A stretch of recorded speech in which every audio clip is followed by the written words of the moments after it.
Bienvenidos a Túnel del Tiempo en la Biblioteca. Soy Cristina Rivera y hoy nos vamos a sumergir en un relato de mapas, ambición y en uno de los motores de la economía global. Pues a menudo pensamos que el destino del mundo se decide en grandes capitales o en salas de juntas. Pero a veces la supervivencia de la civilización moderna depende de un pequeño cuello de botella de agua azul profunda. Hoy abrimos el tomo de la geopolítica para explorar el estrecho de Hormuz, la puerta en este momento más estratégica del mundo. Prepárense porque este no solo es un viaje geográfico, es una travesía por 4000 años de imperios que nacieron y cayeron y que por algún tiempo tuvieron el control de un solo paso marítimo. Un lugar donde la historia milenaria de Irán se encuentra de frente con la cruda realidad del siglo XXI. Así que, empecemos. Para comprender la importancia del estrecho de Hormuz, debemos imaginar el mundo antiguo, mucho antes de los aviones, los ferrocarriles y las carreteras modernas. Las grandes rutas comerciales dependían del mar. Los barcos, por lo tanto, eran el medio principal para transportar riqueza entre civilizaciones. El estrecho de Hormuz conecta el Golfo Pérsico con el Océano Índico. Esto significa que desde tiempos antiguos fue una puerta natural entre Asia, Arabia y el resto del mundo. Por allí transitaba seda proveniente de Asia, especias muy valiosas, perlas del Golfo Pérsico, incienso y metales preciosos. Las antiguas civilizaciones entendieron rápidamente algo fundamental. Quien controlaba este paso controlaría buena parte del comercio regional. Entonces, para comprender Hormuz, debemos mirar atrás mucho antes de los mapas modernos. Hace más de 4000 años, la civilización de Dilmun, que es el actual Bahrein, ya utilizaba este paso para conectar el cobre de Omán con las ciudades de Mesopotamia. Durante la Edad de Bronce, en el milenio tercero y segundo antes de Cristo, el Golfo Pérsico albergó una de las redes comerciales marítimas más dinámicas de la historia humana. Este sistema conectó a tres grandes civilizaciones de la época: Mesopotamia, el Valle del Indo y la región de Magan. En este engranaje perfecto, la civilización de Dilmun funcionó como el corazón logístico, mientras que el estrecho de Hormuz operó como la llave de acceso. Dilmun funcionaba bajo un modelo de puerto de transbordo. Los barcos mesopotámicos de maderas pesadas y calado profunda rara vez podían aventurarse a navegar a mar abierto hacia el Océano Índico debido a los peligros de las corrientes y la piratería. Por su parte, los navíos del Indo realizaban largas travesías costeras. Entonces Dilmun se convirtió en el punto medio de encuentro seguro. Los mercaderes dilmunitas mencionados en las tablillas cuneiformes como los Alik Dilmun compraban las mercancías, las almacenaban en grandes complejos portuarios y luego las redistribuían cobrando tasas y así obtenían grandes ganancias como intermediarios legítimos. Entonces, si Dilmun era el almacén del mundo antiguo, el estrecho de Hormuz era la puerta de entrada exclusiva a dicho almacén. Este estrecho corredor marítimo que conecta el mar de Omán con el Golfo Pérsico tenía una importancia geopolítica, económica y crítica por estas razones fundamentales. Era un paso geográfico forzoso. Otra razón fundamental es la conexión con el cobre de Magan, pues la península que flanquea el estrecho poseía las minas de cobre más importantes de Oriente Próximo. El cobre era el metal vital de la época para la fabricación de herramientas y armas de bronce. El control visual y náutico del estrecho de Hormuz garantizaba el flujo seguro de este mineral hacia los barcos que ponían rumbo hacia Dilmun. Durante siglos, los imperios persas dominaron gran parte de la región, especialmente el imperio sasánida. Comprendió que el estrecho no solo era importante económicamente, sino también militarmente. Controlar Hormuz permitía defender las costas persas, supervisar el comercio marítimo y cobrar impuestos a las embarcaciones. Vigilar posibles invasiones también. La geografía se convirtió entonces en una herramienta de poder, y aquí aparece una idea muy importante en la historia. Los grandes imperios no solo crecían por sus ejércitos, también crecían controlando rutas comerciales. Los persas fueron uno de los pueblos más influyentes de la antigüedad y desarrollaron grandes imperios en la región que hoy corresponde principalmente a Irán. El primer gran imperio persa fue el imperio Aquemínida, fundado por Ciro el Grande en el siglo VI a.C. Este imperio llegó a extenderse desde Asia Central hacia Egipto y gran parte de Europa, convirtiéndose en uno de los imperios más grandes de la historia antigua. Los persas destacaron por su gran avanzada organización administrativa, la construcción de caminos y sistemas de comunicación, la tolerancia hacia diferentes culturas y religiones, el impulso del comercio y las ciudades.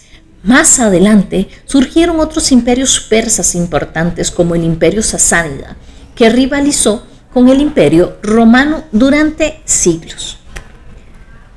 Persia también fue un importante centro cultural y científico. Sus aportes influyeron en arquitectura, astronomía, la literatura y la administración política.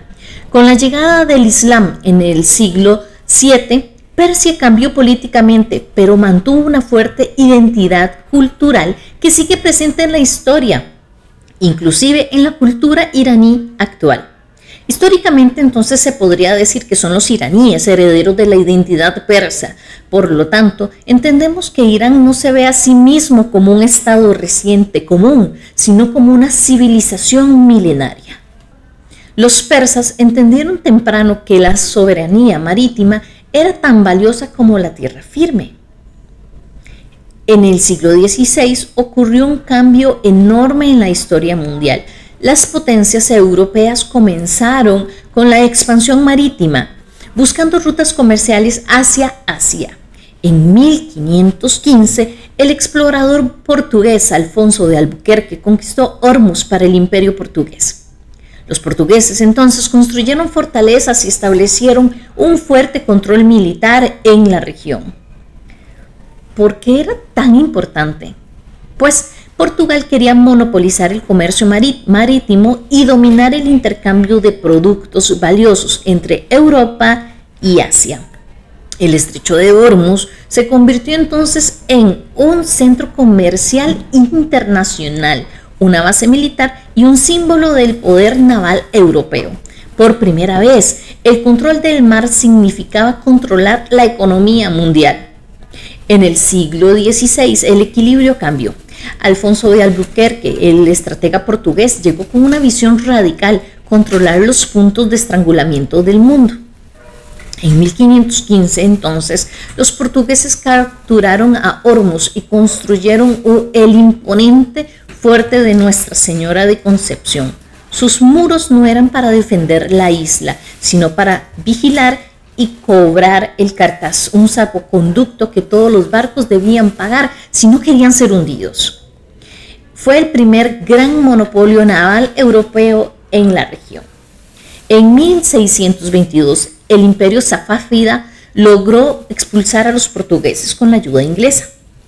Este hecho nos enseña otra gran lección: las alianzas entre potencias podían cambiar completamente el equilibrio del mundo. Aunque Inglaterra ayudó a Persia en ese momento, más adelante el Imperio Británico aumentaría su propia influencia en la región, lo que significa que el Golfo Pérsico comenzaba a convertirse en un espacio estratégico global. El dominio europeo fue desafiado en 1622 por el Shah Abbas I, aliado con la Compañía Británica de las Indias Orientales. Fue la primera vez que una corporación privada intervino militarmente para cambiar la geopolítica, marcando el inicio de la era británica, que duraría hasta 1971. Sin embargo, el siglo XX trajo cicatrices profundas que explican la postura actual de Irán. Un evento al que vamos a llamar el trauma de 1953, pues Mohammad Mossadegh, quien nacionalizó el petróleo, fue derrocado por un golpe orquestado por la CIA y el MI6. Este evento sembró una desconfianza profunda hacia Occidente que persiste inclusive hoy en día. La Revolución iraní de 1979. La Revolución iraní fue un proceso político y social que terminó con la monarquía del Shah Mohammad y dio origen a la República Islámica de Irán bajo el liderazgo de Ayatollah. Durante las décadas de 1960 y 1970, el gobierno del Shah impulsó una rápida modernización y acercamiento a Occidente. Aunque hubo un crecimiento económico, también aumentaron la desigualdad, la represión, la política, el descontento religioso y las críticas hacia la influencia extranjera en Irán.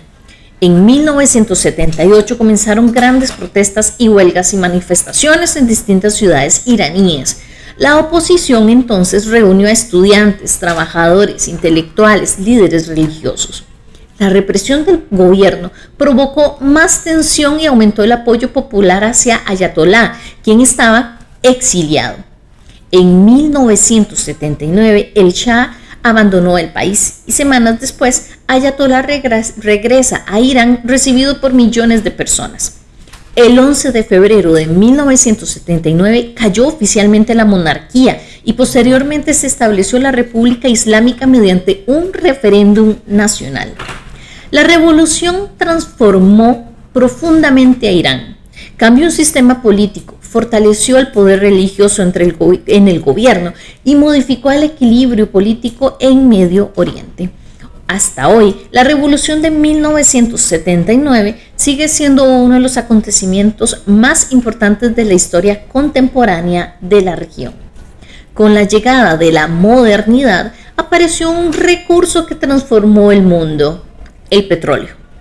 Los países del Golfo Pérsico poseen algunas de las mayores reservas petroleras del planeta y gran parte de ese petróleo sale al mundo atravesando el estrecho de Hormuz. Hoy, millones de barriles de petróleo pasan diariamente por esta ruta marítima. Por eso, el estrecho se ha convertido en una clase de arteria económica mundial. Un punto clave para la energía global y un punto más que más de una nación puede ambicionar controlar. La historia del estrecho demuestra algo que es fascinante, pues la geografía puede cambiar el destino de las naciones. Hoy, el estrecho de Hormuz es posiblemente el punto más crítico para la economía global.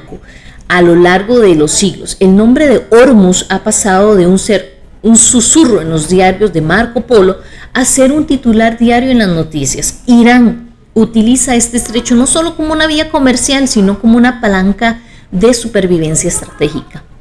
Su control asegura que cualquier intento de desestabilización tenga un costo que pueda ser muy alto para todos.